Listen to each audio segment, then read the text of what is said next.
থাকার জন্য এটুকুই ধরা গিয়েছে। কিন্তু আজকের জীবনে এই মানসিকতা ট্রেনিং থেকে শিখেছি, আজকে এই স্মার্ট থেকে শিখেছি, এই দাদাদের কাছ থেকে শিখেছি। আজকে হয়তো দাদারা আমাকে এখানে এডিফাই করলো বা দাদা আমাকে এখানে ডাকলো, এখানে প্রীতম আমাকে ফুল দিতে এলো, বিলিভ করুন আমি যোগ্য না, ওই মানুষগুলোর কাছে আমি যোগ্য না।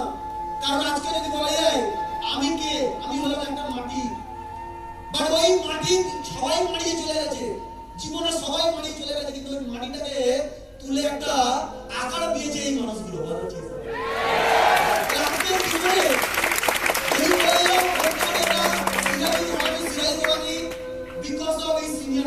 আজকে আমি এর জন্য জীবনে সব থেকে বেশি হ্যাপি এই জন্য যে আমি এরকম লাকি, যদি বলতে পারো লাকি এই কারণে, বিকজ আমি এরকম মানুষগুলো আজকে যদি বলা যায় এখানে আমরা সবাই জানি স্মার্ট ভ্যালুর প্রত্যেকটা সিনিয়রদের বিষয়ে সবাই জানি আমরা যে আজকের এই মানুষগুলো কতটা একটা গরিব ফ্যামিলিতে ছুটে আসা একটা ছেলেকে কিছু না থাকার পরেও তাকে প্ল্যাটফর্ম থেকে নিজেকে তৈরি করা। তো সেম আমি যখন সিস্টেমে আসি বা আসার আগে যদি বলতে পারো আমার ফ্যামিলি ব্যাকগ্রাউন্ডে এরকম একটা ব্যাকগ্রাউন্ড ছিল, যে ফ্যামিলি ব্যাকগ্রাউন্ড থেকে দিন এরকম একটা ব্যাপার। এবার আমি যখন এইটা করি তখন আমার বাবা আমাকে বলে দিয়েছিল যে আমি আর তো খরচা বন্ধ করতে পারবো না, যে আমি তো খরচা বন্ধ করতে পারবো না, তুমি এক কাজ করো, কিছু করো, করে ইনকাম করো, আমাদের সংসার আমাদের চলবে না। তো ওই সময় আমার কাছে একটা জীবনে একটা জুনুন ছিল যে জীবনে কিছু করতে গেলে পড়াশোনাটা শিখতে হবে, পড়াশোনাটা ছাড়লে চলবে না। আর আমাদের এই সব থেকে বেশি সাপোর্ট করেছে সেটা আমার মা। আমি দেখতাম সংসারটাকে চালানোর জন্য আমার মাকে কি না কি করতে দেখেছি, লোকের জমিতে ঘাস তোলা কাজ করা থেকে শুরু করে 70 টাকা 60 টাকা রোজ মানে জন্মজুরি খেটে সংসার চালানো। আর ওই জায়গায় দাঁড়িয়ে জীবনে আমি এইটের পর থেকে পড়াশোনা ছাড়িনি, আমি জীবনে এমন কোনো কাজ নেই যে কাজগুলো মানে করিনি, সেই কাজগুলো করে ইনকাম করে পড়াশোনা চালিয়ে গেছি। টিউশন করতাম, দিনটাও করে টিউশন করতাম, কেন? কারণ আমার পড়াশোনা করতাম। এই করতে যখন মাধ্যমিক পাস করে তখন আমি ভাবলাম যে মাধ্যমিক পাস করে যে মাধ্যমিকে এলাম না, আমাকে এইচএস কমপ্লিট করতে হবে। এইচএস কমপ্লিট করলাম যখন মনে করলাম না এইচএস এনাফ না, আমাকে গ্র্যাজুয়েশন কমপ্লিট করতে হবে। গ্র্যাজুয়েশনটা কমপ্লিট করে যখন পুরো মার্কেটে গেলাম চাকরির জন্য, আমি ওখানে বুঝে গেলাম যে এতদিন যে পড়াশোনা করেছি এর থেকে যে মানুষটা ছোট চালায় বেশি ইনকাম, এর থেকে যে মানুষটা লেবারি কাজ করে রাজমিস্ত্রি কাজ করে ও বেশি ইনকাম করে। আর ওই দিন একটা হতাশ হয়ে বাড়ি ফিরছিলাম, জীবনে আমাদের জীবনে কোনো স্বপ্ন রইল না, এবার আমাদের জীবনে কিছু না কিছু করতে হবে, রিক্সা অটো রাজমিস্ত্রি কাজ করে সবজি এসব আর ওই রকম একটা হতাশ করে যখন বাড়ি ফিরি, বলে না তুমি জীবনে কি করছো না ইম্পর্টেন্ট না, ওগুলো সব সেট করে রেখেছে, তুমি তোমার রাস্তায় চলো ঠিক তোমার সঙ্গে ঘুরে যাবে, এসব লাগে না।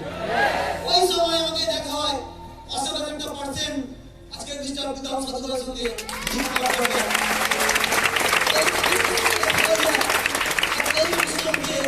সিস্টেমটাকে গিফট করে দেয়, এই সিস্টেমটাকে দেখিয়ে দেয়, সিস্টেমটাকে দেখিয়ে দেয়। আর আমি সিস্টেমটাকে যদি প্রথম দিন দেখি জীবনে ওই সময় আমি একটা মানুষের একটা 1 ঘন্টার স্পিচ শোনার মৌকা পেয়েছিলাম। ওই মানুষটা আর কেউ না, মিস্টার বিকাশ দা। একটা স্পিচ দেয়, আর ওই 1 ঘন্টার স্পিচে আমি একটা জিনিস ওখানে বসে বুঝে যাই। যেখানে দেখিয়েছিল যে জীবনে সাকসেস পেতে গেলে হবে তোমার গাড়ি হবে, সাকসেস পেতে গেলে মানে সাকসেস মানে সাকসেস পেলে তোমার বাড়ি হবে, গাড়ি হবে, সবকিছু হবে। স্মার্ট ভ্যালুটা যদি ভালো মতো করে যাও এখান থেকে জীবনে সবকিছু হবে। যদি তোমার জীবনে 50 লাখ টাকার গাড়ি কিনতে যাও এখান থেকে হবে, জীবনে তোমার লাক্সারি গাড়ি সব হবে, এ টু জেড সব হবে। বাট আমি এত কিছু শিখে এত কিছু শুনে যে টাকার লোভ, গাড়ির লোভ এরকম কিছু আমি ফিল করি। কেন? কারণ আমার জীবনে একটা জিনিস বুঝেছিলাম যে মার্কেটে যখন গ্র্যাজুয়েশন কমপ্লিট করে যখন সার্টিফিকেট নিয়ে গেলাম 10,000 টাকার বেশি চাকরি, 8,000 টাকা 10,000 টাকা বেশি দেবে না বলে। তো সেখানে দাঁড়িয়ে আমি যখন দেখছি যে গাড়ি হবে 50 লাখ টাকার গাড়ি, বাড়ি, বাংলো, কি চাই, সাকসেস, লাক্সারি লাইফ সব পাবে। বাট আমি ওই দিন সামনে বসে বুঝেছিলাম এটা যে সাকসেস তাদের জন্য হয় তাদের কাছে কোয়ালিটি আছে নাকি না। সাকসেস তারাই পায় যাদের দেখতে হ্যান্ডসাম, সাকসেস তারাই পায় যাদের ফিগার আছে, বডি ফিটনেস আছে, কমিউনিকেশন খুব সুন্দর, তারাই পায়। আমার দ্বারা হবে না। বাট আমি ওখানে দাঁড়িয়ে বসে এটা বুঝছি বুঝছিলাম যে আমি তো সাকসেস জিন্দেগিতে পাবো না, বাট আজকে যে মানুষটা আজকে সাবজেক্টটা ডিসকাশন করছে এই মানুষটাকে সাকসেসফুল হওয়া যায় দুনিয়াকে বাঁচতে হবে।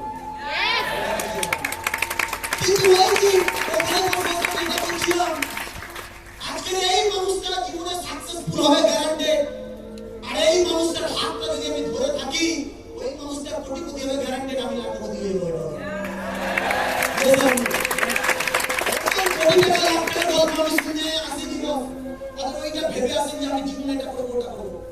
আমি ভেবেছিলাম এই মানুষটা যদি কোটিপতি হবে গ্যারান্টেড, আর আমি যদি মানুষটার সঙ্গে থাকি অ্যাটলিস্ট 10,000 টাকার জন্য বাইরের মার্কেটে মানে হাত পাততে হবে 10,000 টাকার জন্য, কথা ঠিক বললাম না? এইরকম একটা ভাবে এইরকম একটা প্রসেসে আমি স্মার্ট ভ্যালিতে আসি। বাট স্মার্ট ভ্যালিতে যখন আসি, আসার পরে আস্তে আস্তে স্বপ্নগুলো দেখেছি, স্বপ্নগুলো দেখতে শুরু করেছি দেখতে। কারণ এর আগে জীবনে স্বপ্ন দেখিনি কেন? কারণ ছোটবেলা থেকে সবাই জানি আমরা যে আমরা গরিব ফ্যামিলি থেকে একটাই বাক্য আমাদের মুখে ভেসে আসে, কানে ভেসে আসে, বাবু স্বপ্ন দেখবো না।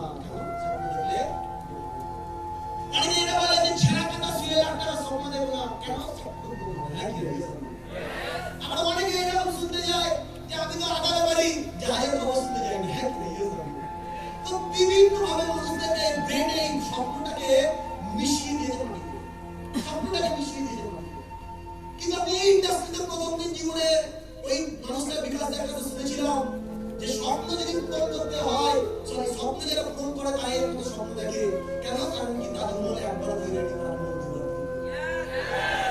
আমরা এত পড়াশোনা করেছি জীবনে, স্কুলে কোনো বইয়ের কোনো বিস্তারে লেখা নেই যে তাজমহল দুবার তৈরি হয়েছে। আর ওই মানুষটা এই দিন প্রথম দিন শুনেছিলাম তাজমহল একবার না, তাজমহল দুইবার তৈরি হয়েছে, একবার মানুষের মাইন্ডে আর একবার হারিয়ে গেছে।